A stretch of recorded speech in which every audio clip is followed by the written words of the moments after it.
আয়াতে মশার উদাহরণ দিয়েছেন, সেখানে কিন্তু মহিলা মশার কথাই বলেছেন। যারা আলেম ওলামা আছেন, লা ইস্তাহি আন ইয়াদরিবা মাসালান মা বাউদাতান, মুযাক্কার না মুয়ান্নাস? মুয়ান্নাস, স্ত্রী মশার কথা বলেছেন। কেমনে সম্ভব মানুষের পক্ষে কোরআন রচনা করা? বলেন। আল্লাহু আকবার।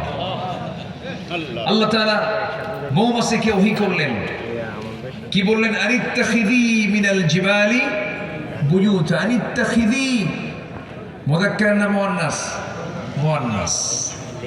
স্ত্রী মৌমাছিকে, রানী মৌমাছিকে তিনি বললেন আনিত্তাখিযী মিনাল জিবালি বুয়ুতা, তুমি পাহাড়ে বাসা বাঁধো। তো মৌচাকের ডিপার্টমেন্ট, যেটা মৌচাক, এই ডিপার্টমেন্ট চালায় হলো রানী মৌমাছি, স্ত্রী মৌমাছি। কেমনে সম্ভব? এই গবেষণা মানুষের দ্বারা হতে পারে ১৫০০ বছর আগে। কে নাজিল করেছেন? আল্লাহ। আসতে বলুন না, কে নাজিল করেছেন? আল্লাহ।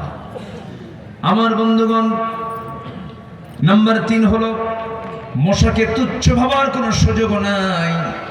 এই মশা যখন রাতের বেলা, শীতের রাত, মশা একটু কম থাকে। সেই মশা কম থাকার কারণে চতুর্দিকে আপনি লক্ষ্য করে দেখলেন একটা মশাও নাই। মশা নাই ভেবে মশারি না টাঙায় শুয়ে পড়েছেন, কিন্তু দুই একটা মশা আপনার কানের কাছে এসে অন্ধকারের মধ্যে সারেগামা পাধানিসা, কি আছে না? এরকম হয় না? তা আপনার চোখে ধরা পড়লো না, কিন্তু সে আপনাকে দেখলো কেমনে? তা অন্ধকারে আপনাকে খুঁজলো কেমনে?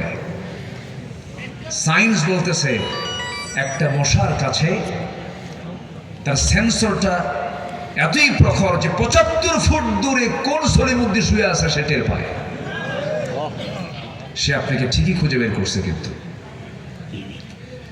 এবং আপনার কানের কাছে এসে যে ভন ভন করতেছে, যে গান গাচ্ছে, এই গান কিন্তু তার মুখের কোনো আওয়াজ নয়। তার দুই পাশে যে দুই পাখাটা আছে, দুই পাখাটা সে যখন নড়ায় এই আওয়াজটা হয়। সায়েন্স বলতেছে প্রত্যেকটা মশা প্রতি সেকেন্ডে তার দুটা পাখা ঝাপটান মারে হলো প্রতি সেকেন্ডে ৫০০ থেকে ৬০০ বার। এই পৃথিবীর কোন মেশিন আজ পর্যন্ত আবিষ্কার হয়নি যা মশার পাখার চাইতে দ্রুত নড়তে পারে। আল্লাহু আকবার। এটাই হচ্ছে আল্লাহর উদাহরণ। সুবহানাল্লাহ বলবেন না? মশা নিয়ে হাসাহাসির কি করার আছে বলেন? নমরুদ মরছে কিসের কামড় খায়া? মশার কামড় খায়া। কিসের কামড় খায়া? মশার কামড় খেয়ে। আল্লাহ পাক এরকম করে এটা সূরা নাজিল করেছেন, মাকড়সা। কি সূরা নাজিল করেছেন? মাকড়সা। মাকড়সার আরবি কি বলুন তো? সূরাতুল আনকাবুত। আল্লাহ রাব্বুল আলামিন মাকড়সার উদাহরণ দিতে নিয়ে কি, যারা আল্লাহকে গার্জিয়ান না মনে করে, অভিভাবক না মনে করে, যারা অন্য কাউকে অভিভাবক মনে করবে, তাদের দৃষ্টান্ত দিয়েছেন মাকড়সার সাথে আজ থেকে ১৫০০ বছর আগে। কে দিয়েছেন? আল্লাহ। আল্লাহ রাব্বুল আলামিন বলেন